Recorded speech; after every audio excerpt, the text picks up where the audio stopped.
Hey guys, welcome back with the QB Docs. Today I'm joined here with Dusty, and we're going to give you fix to asymmetry number 3. Okay, so asymmetry number 3 was this lack of hip extension, which we need during our throwing motion. So if I'm throwing here away from the camera, all right, and I push in that acceleration phase, I need full hip extension to be able to extend and drive off that hip, but also internally rotate that hip to really bring my trunk and my hips forward at the same time towards my target.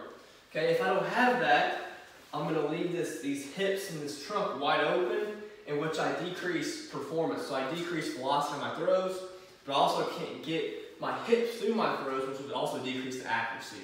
So we want to give you guys an exercise on really how to help fix that. So number one, we want to help increase the mobility with that. So that'd be your first step. So we've done a lot of exercises on how to increase hip extension mobility.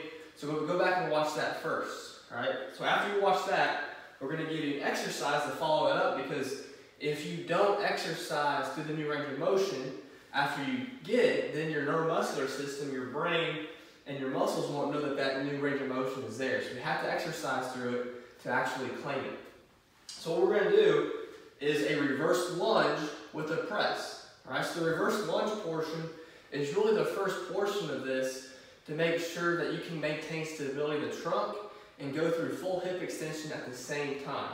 So we'll do that first, okay? So I'm going to have Dusty load this kettlebell here on his right side. So he's going to do a reverse lunge, and he'll just stand up, okay? And we'll do a few reps of that. So into a reverse lunge, good, and stand up. Good, so with Dusty doing this, he's going through full hip extension, all right? And we're not doing the press yet, because the press puts a lot of demand on this trunk to remain stable. So let's do a couple from the side here, Dust. Good. So wherever you go down, we're trying to keep that knee off the ground just a hair. Good. Very good. Okay? So we'll go here from the front position. We're actually do the press now with that. Okay? So if that's pretty easy for you guys, after you go into the reverse lunge, you're going to press on top of that.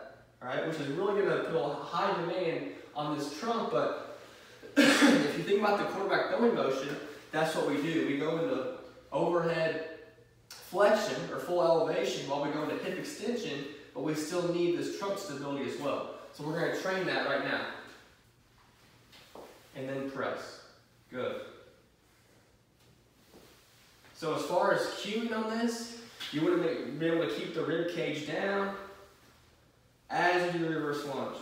Good. As far as sets and repetitions, I would say to do 6 to 10 of this. This is a pretty tough exercise until you get the hang of it. And as you get better and better at it, you can also increase the weight in the kettlebell, dumbbell, whatever you guys have. All right? Please do that. It will really help you guys stabilize under high load and high velocity. Okay? So if you like that video, please check out other videos at the QB Docs on our Instagram, YouTube, and Facebook, or our website, theqbdocs.com.